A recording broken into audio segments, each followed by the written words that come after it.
Anyway, as I was saying, today I bumped into this beautiful, beautiful video thanks to my friend Amy Schuber, and it's about the power of vulnerability. And I had to share this on my wall right now, and you've probably read it, but I just want to read it again. The power of vulnerability. Courage is actually from the Latin word cur, meaning heart. I remember when my husband and I went to Sacre Coeur. I'm probably not pronouncing this right, but it just dawned on me that Sacre Coeur in Paris is for Sacred Heart. And now I discover that courage actually means heart. The root word of courage is heart.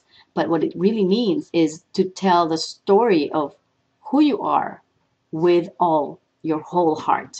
Okay? And to have the courage to be imperfect. Because if you're speaking from the heart, you're not necessarily perfect because you're just speaking from who you are.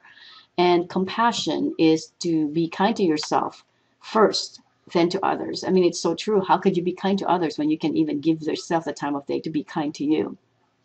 And connection is a result of authenticity. So it's just interesting because this whole video by this amazing lady named Brene Brown is based on research. So it's not just all this gooey, hushy feely. It took years of research, thousands of data, and lots of interview, and lots of struggle. You know, she was saying that when vulnerability pushed in, she pushed back. It was like a tug of war. But it's just so interesting how powerful this video was that I had to transcribe it for you. And it also says, be willing to let go of who you think you should be in order to be who you are. That's profound right there. Because we have this notion that we should be someone or we should be something. But in the process of thinking about who we should be, we're losing sight of who we are. And so we need to embrace vulnerability because it's what has made you vulnerable that makes you beautiful. So what has actually made you vulnerable is the exact thing that makes you beautiful. Now, thinking about this sentence, what has made me vulnerable? I guess what has made me vulnerable in the past is that I felt inferior in communicating because there are times when I lose track of ideas, or I feel like I'm not understood because of my accent, you know, being a Filipino. I remember in the Philippines when I would be talking to like Americans or Australians or whoever, like the people from foreign countries who visit the Philippines, I feel like I just want to, not be seen by them because I don't want them to ask me any questions. And so it goes the same for you. You have some vulnerability about you, something that you don't want to be found out by. You don't need to really, share your innermost secrets to the world, but there's something about that being vulnerable that you don't want people to find out about you. That is exactly where you are beautiful. So for me, it was about not being understood, and it's about wanting to communicate, but the fear of not really being heard and not being able to express myself. And I think that's what makes me beautiful, is because of that concern. I go out of my way to actually be heard and be understood and connect.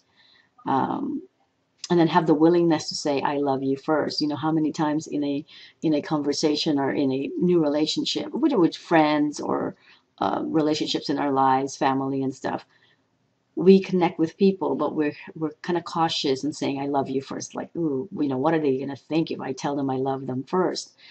Well, I just learned now that that's perfectly fine. That was indeed part of being vulnerable. I didn't realize that maybe when the other person doesn't say I love you back, maybe there's that vulnerability of rejection. So the other thing is the willingness to do something with no guarantees. The willingness to do something with no guarantees. I'm guilty. I love to be creative, and I love to be exploratory and doing all kinds of things, and risky, really risky things. And a part of me, of course, hopes that there is that part of guarantee that if I do X, Y, Z, that I can get X, Y, Z. If I do X, Y, Z, I'll get A, B, C. But this is saying that to be vulnerable is to do something anyway with no guarantees. And I learned that today. That is perfectly fine. So the other side of the coin is invest in a relationship that may or may not work out. We cannot numb vulnerability.